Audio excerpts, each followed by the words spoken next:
بسم اللہ الرحمن الرحیم الحمدللہ والصلاة والسلام علی رسول اللہ وبعد۔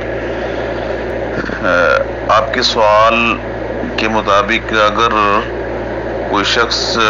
نماز میں پہلا تشہد بھول جاتا ہے اور بغیر تشہد بیٹھے تیسری رکعت کے لیے کھڑا ہو جائے تو اس کا کیا حکم ہے؟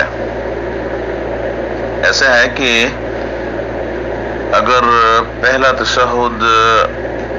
امام ہو یا مقتدی،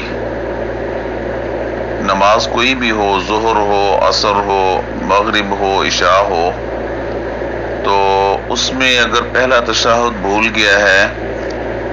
اور اس کے لیے وہ کھڑا ہو گیا ہے تیسری رکعت کے لیے، تو ایسی صورت میں اگر کھڑا ہونے کے دوران یا کھڑا ہو جانے پر اس کو یاد آ گیا ہے تو اگر تو وہ مکمل قیام کی حالت میں نہیں گیا تو اس کو چاہیے کہ وہ واپس لوٹ آئے اور تشہد کی حالت میں واپس آ جائے، تشہد مکمل کرے اور پھر وہ تیسری رکعت کے لیے کھڑا ہو۔ تو اس صورت میں اہل علم کا یہ کہنا ہے کہ اگر وہ مکمل کھڑا نہیں ہوا تو اس کو بتا دیا گیا ہے یا اس کو خود یاد آ گیا ہے تو اسے واپس آ جانا چاہیے اور اس کو تشہد مکمل کر کے پھر دوبارہ تیسری رکعت کے لیے کھڑا ہونا چاہیے۔ لیکن اگر وہ مکمل کھڑا ہو گیا ہے تو اس میں افضل اور بہتر یہی ہے کہ پھر وہ تشہد کے لیے دوبارہ نہیں بیٹھے، اب وہ اس کو نماز مکمل کرے اور پھر سلام پھیرنے سے پہلے سجود السہو کر لے تو اس کی اس غلطی کا یا اس کمی کا ازالہ ہو جائے گا۔ تو اگر وہ مکمل کھڑا ہونے سے پہلے دوبارہ تشہد کی طرف آ گیا ہے، تشہد اس نے پڑھ لیا ہے یعنی تشہد اس کو مل گیا ہے، تو تب بھی اس کو سجدہ سہو کرنا ہوگا۔ دونوں صورتوں میں اگر تشہد نہیں پا سکا، بھول گیا ہے، چھوٹ گیا ہے، تب بھی وہ سجود السہو کرے گا،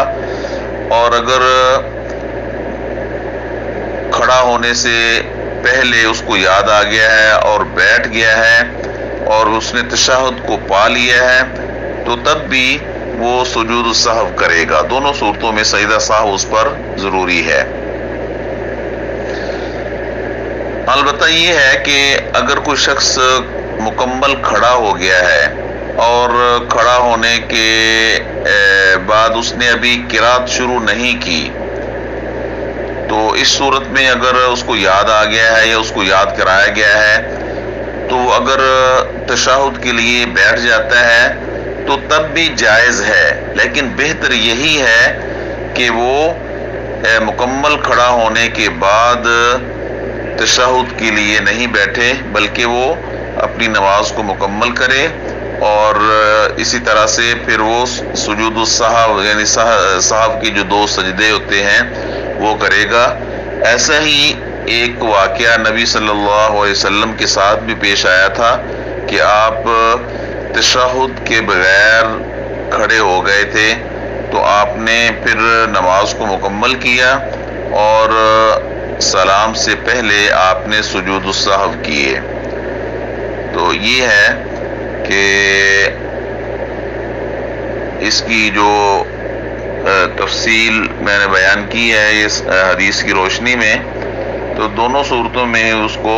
سجدہ سہو کرنا ہوگا۔ تو یہ لفظ تشہد ہے،